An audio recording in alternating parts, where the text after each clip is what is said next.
So this week, in terms of social media, it's been kind of a big week because we have seen Bluesky just absolutely take off. I absolute rocket. It's surpassed Threads, which is backed up by Instagram and Facebook, and it is now pretty much well, except in the UK because Reddit has somehow managed to overtake Bluesky. Apparently we Brits just really love Reddit, but there you go. But it has absolutely flown up to the top of the charts in many other different countries for choice of social media use.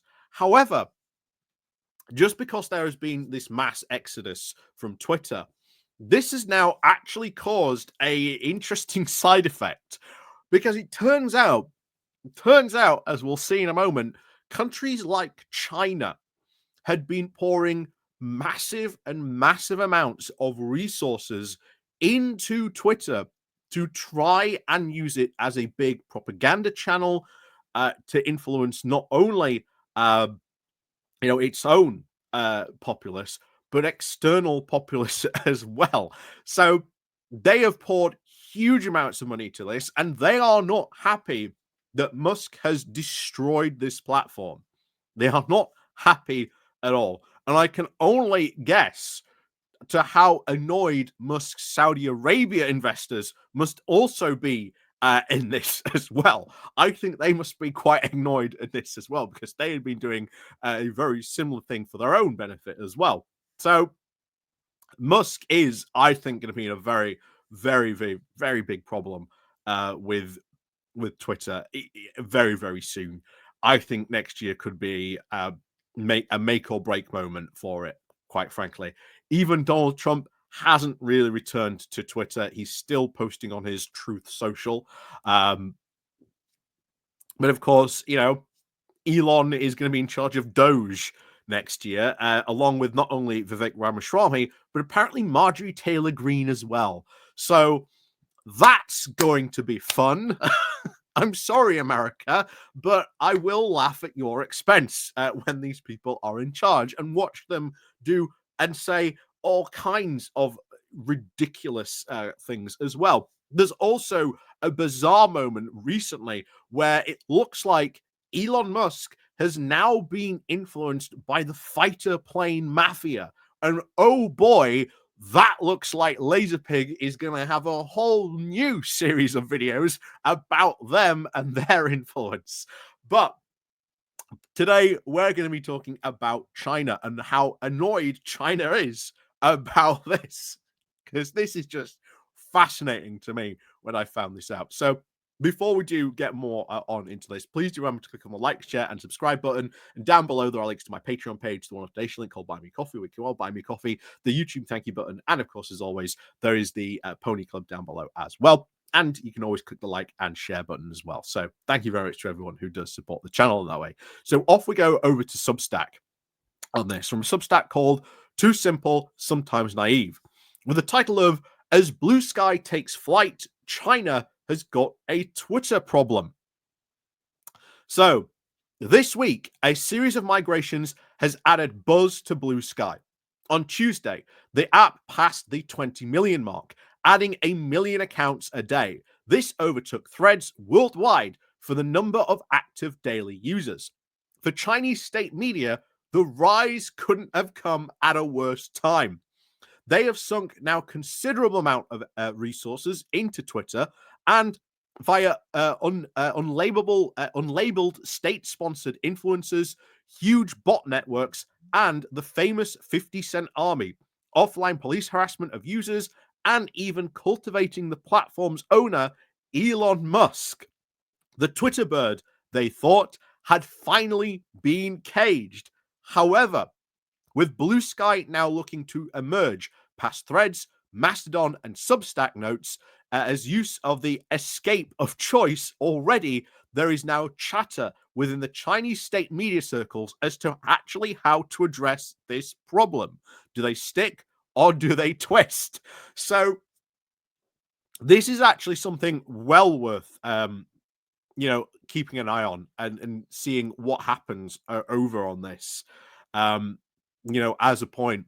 And I said, a couple of years ago when the different regional police networks went over to Threads, I said that's it. That's the end of Twitter. If they are going over to Threads, you got a serious problem. And I wouldn't be surprised if I didn't keep an eye on them when they did it, but wouldn't be surprised if they are now all like the different local and regional police forces are on Bluesky as well. So let's go more into this. So how, of course, state media discovered Twitter. So in some ways, you have to feel sorry for the CPC. For years, they didn't understand social media. The untested commercially and attuned to it of dismantling information through now a largely captured audience, state media outlets floundered when they hit the wilds of the World Wide Web. To help, the bosses tried to tip the scales, using crude techniques like massive ad buys via promotional posts, bot networks, even PR companies were used by state media editors to now bolster their views. However, Twitter's change of rules in 2019 banned state media from buying ads and now throttling their accounts via the tweaking of the algorithm. This hurt. Labeling them, of course, as state media also further hurt. Overnight, viewership plummeted, and in 2020, China Daily just added 1 million Twitter followers. Since then, it's lost over 200,000. Obscure and obscene scenarios saw outlets like CGNT, who profess to have over 13 million viewers, garner just a handful of likes per post. So, why did they struggle so much?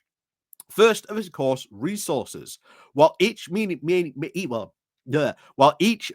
media state outlet had a media and social media department or even a digital team, organizationally, these departments sat at the very bottom of the hierarchical scale. The majority of the senior management had all come up through the 70s and 80s when newspaper and the TV was king. They just simply did not understand new media. These prejudices meant that salaries were down to as much as 30 or 50% lower for digital departments. Geography too. China's daily website staff were now in a completely different building across the street to the CCTVs on the other side of town. So already you can see that. Second, content was a problem. Obviously, trying to sell communist message to a very skeptical world was going to be a struggle, but state media also failed due to now inherent flaws within their own system. It cannot be understated how much some believe in the CCP. Not at all. The majority of Chinese I found in media, I found work in media for a love of media, not some actual ideological mission. But the majority, particularly in management and the content creators, are all apostles of CPC dogma. Management can only climb the ranks, now having, of course, proved fealty to the party. This meant that bosses now tended to be enthralled to party teachings the most, when often they were blinded by dogma to the point of naivety. So the viewpoint, of course, of more of this is, of course, more rational people will watch and believe us. We are right.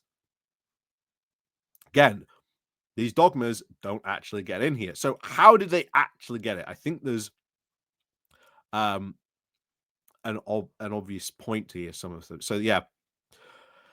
So this is one of the things I think I want to jump forward to. But again, I do highly recommend reading this article. It's very, very good. So what's obviously the future for Bluesky? I think this is something I think Bluesky and I think new social media outlets do need to keep an eye on, because it's obvious these new state media outlets, they're coming for it. They are coming for Bluesky. The right wing has seen the migration where bizarrely you now have a migration so big on Twitter that the right now has started fighting other people on the right because everyone else has left. It's only the hardcore right wing people. Only reason I am there is because I want to sort of keep my name, make sure that no one gets up to anything with it. But yeah, this is crazy that you've seen this. You've even seen other people try to migrate to Bluesky's. Nigel Farage went instantly banned within a couple of hours. you know, kind of nice way to sort of start on on Blue Sky. That's for certain. But these big media outlets like the CCP, they're going to target these things. They want to target these things because they know that there's propaganda value in targeting these networks, in going for things like this. So they are absolutely going to target Blue Sky.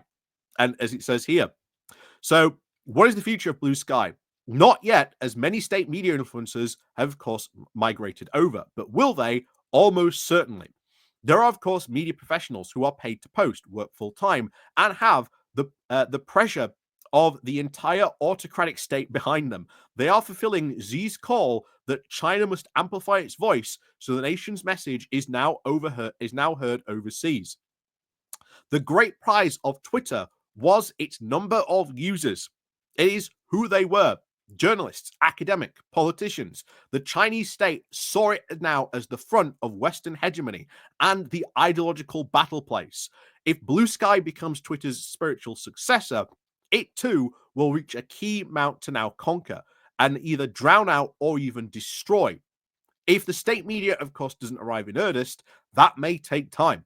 It is noticeable how many loose Blue Sky algorithm actually currently is, and how difficult it is to actually game. No promoted tweets, no blue ticks, no convoluted algorithm to actually manipulate here. Blue Sky simplicity may yet be its best protection for its purity. So at least that is good. That is, of course, I think quite good on this. And I think it's not only just good for, again, keeping Chinese Communist Party propaganda off off the site, but I think too you are seeing right-wing influencers really struggle with trying to make a hold, really trying to sort of even make a breakthrough into Blue Sky. They are having quite a big problem. They are still predominantly focusing on Twitter. Like that is still their platform of choice. Many of them have migrated, but they're not using it because they are not finding the same power that they have over on Twitter still. But that platform is dying. And they know it. And they know too, they're going to have to eventually, migrate over to Blue Skies eventually. That's why even if they don't post constantly all the time on there like they do on Twitter, they've got accounts. So while Blue Sky, I do say this, while Blue Sky might be nice for the time being, I hope it stays like this, at least for a bit longer. It's not going to remain so. Will it become as bad as, Twitter and Elon Musk? I doubt it. I think that the message of what Elon Musk has done to Twitter has been very clear, that you need to have content moderation, that you need to have a content moderation team, that you need to have these rules in place and police the platform effectively. Otherwise, advertisers do a runner and you lose a lot of money.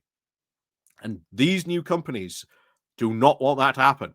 So if anything, Elon Musk buying Twitter and what he did to basically destroy it has become a very, very cautionary tale to these other companies. But yeah, let me know what you think down below. I found that fascinating, to be honest, that they are having such an interestingly hard time because of the destruction of Twitter. But there you go. So as always, let me know what you think down below. Click on the like, click on the share button on your way out. And of course, as always, we'll see you all next time.